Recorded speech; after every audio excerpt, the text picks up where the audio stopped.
Hello बच्चों, chapter 13 sound.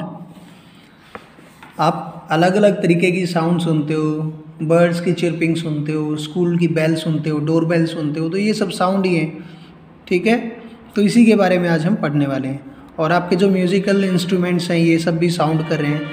तो जो क्वेश्चन ये है कि साउंड प्रोड्यूस कैसे हो रही है, how sound is produced and how does it travel from one place to another place and how do we hear sound. हम कैसे सुन पाते हैं, कैसे साउंड जो है एक प्लेस से दूसरे प्लेस पे ट्रैवल कर रही है, प्रोड्यूस कैसे हुई है।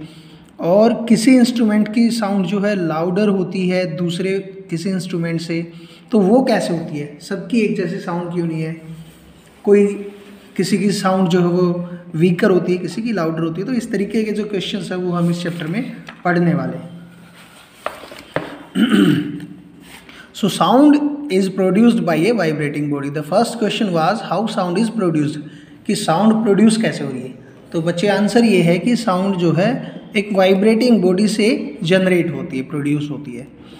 आप एक्टिविटी करके देखो, या फिर आपके अब स्कूल डोरबेल, स्कूल की जो आप बेल है, आप इसको कभी टच करके देखो।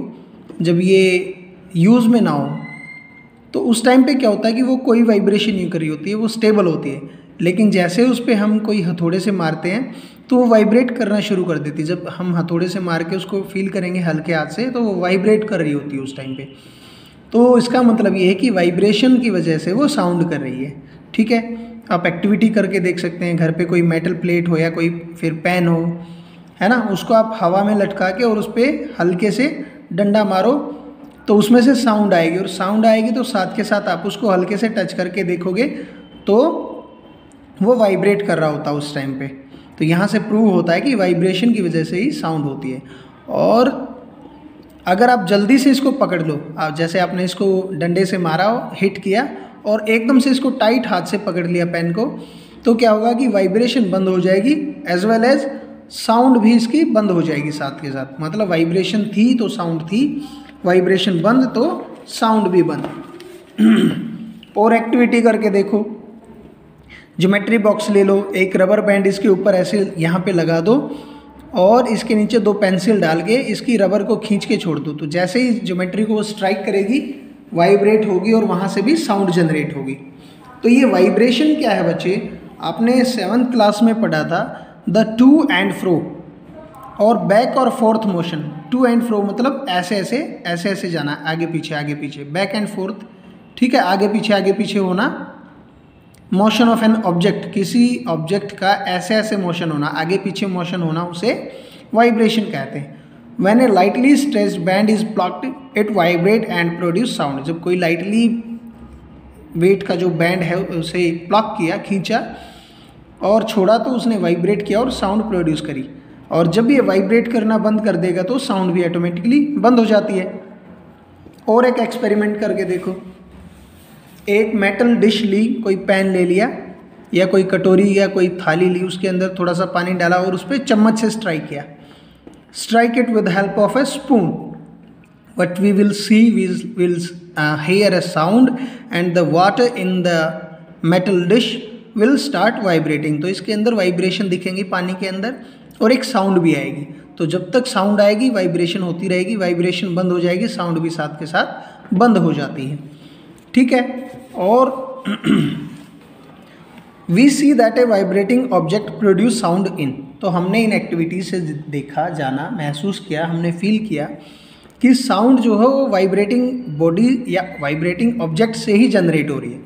इन some cases the vibrations are easily visible to us. जैसे ये वाले एक्सपेरिमेंट हमने करके देखे, पेन को लटका के डंडी से मारा या फिर पेन में हमने पानी डाल के उसको चम्मच से स्ट्राइक किया, तो हमने ये वाली जो वाइब्रेशन थी ये दिखाई दे जाती है ईजिली।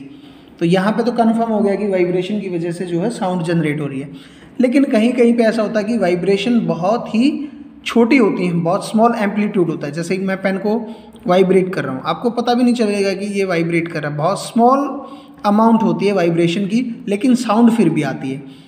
जैसे कि एग्जाम्पल ले लो आप, एक तारा ले लो आप, या फिर घड़ा ले लो आप, या फिर मंजीरा ले लो, या फिर वीणा ले लो, तबला ले लो। तो इनकी वाइब्रेशन जो है एम्पलीट्यूड स्मॉल होता है, तो हल्के थोड़ी जगह पे ही वाइब्रेशन करते हैं, है ना। तो वो दिखाई नहीं देती, लेकिन साउंड फिर भी आती है। तो इन सब में भी जो साउंड आ रही है म्यूजिकल इंस्ट्रूमेंट्स में, वो वाइब्रेशन की वजह से ही आ रही है। ठीक है, अब आप एक लिस्ट बना के देख सकते हैं कि कौन कौन से म्यूजिकल इंस्ट्रूमेंट हैं और उनमें वाइब्रेटिंग पार्ट कौन सा है जिसकी वजह से साउंड आती है। जैसे वीणा है, इसके जो स्ट्रिंग होते हैं, जो वीणा में जो स्ट्रिंग होती हैं वो टाइटली स्ट्रेच्ड होते हैं और उनके खिंचने की वजह से ही वो वाइब्रेट करते हैं और साउंड प्रोड्यूस करते हैं। सेम ऐसे ही तबला की जो स्ट्रेच्ड मेम्ब्रेन, मतलब तबले का जो ऊपर वाला कवर है उसको मेम्ब्रेन कहेंगे। ऐसे ही आप और भी लिस्ट बना सकते हैं, वायलिन की लिस्ट बना ली, गिटार की लिस्ट बना ली, उनमें भी स्ट्रिंग स्ट्रेच्ड फॉर्म में ही होती है। ठीक है, तो आपने मंजीरा देखा होगा और गत्तम देखा होगा, मड पोट्स देखे होंगे और करतल देखे होंगे। ये करतल वगैरह ये आपने अपने इंडिया के अलग अलग पार्ट्स में ये यूज़ होते रहते हैं। ठीक है, तो इन सब में से जो साउंड आ रही है वो सिंपली बीटन, हल्का सा बजाने से, पीटने से इनमें से आवाज़ निकलती है। और उसके पीछे जो रीज़न है साउंड प्रोड्यूस होने का, वो भी the only and only vibration is the reason for sound. ठीक है, वाइब्रेशन की वजह से ही साउंड होती है। ये एक्टिविटी करके देखो, मज़ा आ जाएगा। आप 6-7 बाउल ले लो, कटोरी ले लो या ग्लास ले लो। ठीक है, ग्लास लेने में थोड़ी सी दिक्कत है, आप बाउल ले लो जो जिनका बैलेंस अच्छा हो, गिरे नहीं, सेम साइज़ की बाउल ले लो और उनमें पानी भरो, किसी में थोड़ा, फिर उसमें थोड़ा ज़्यादा, इसमें और ज़्यादा, इसमें और ज़्यादा, इसमें और ज़्यादा, ऐसे कर करके पानी अपने अलग अलग टाइप से लेना। फिर आप एक लकड़ी से लेके या फिर पेंसिल से इनको जब बजाएंगे तो सब में से अलग अलग काइंड की साउंड आएगी। ठीक है, इसमें से कुछ और साउंड आएगी, इसमें से कुछ और, इसमें से कुछ और, सेम ऐसे सबसे अलग अलग साउंड आएगी और इसे कहते हैं बच्चे जल तरंग। ठीक है, ये जो बना लिया हमने अलग अलग बाउल्स में अलग अलग क्वांटिटी ऑफ वाटर लेके जो इंस्ट्रूमेंट बन गया, ये जल तरंग होता है। ठीक है,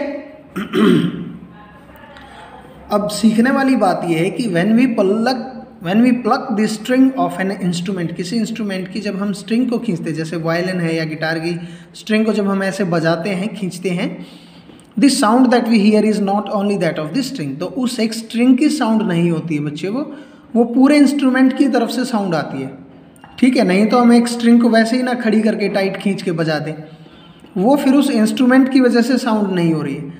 लेकिन जब हम उस स्ट्रिंग को इंस्ट्रूमेंट पे लगा दें, जैसे वायलिन पे लगा दें या गिटार पे लगा दें, तो फिर वो जो साउंड आ रही है वो गिटार की आ रही है, ना कि स्ट्रिंग की आ रही है। ठीक है, सेम ऐसे ही जो भी बाकी मृंगदम है या फिर तबला है, वायलिन है, सब में सेम ऐसे ही जो साउंड आती है वो इंस्ट्रूमेंट की आती है, ना कि सिंगल किसी स्ट्रिंग की या मेम्ब्रेन की साउंड होती है।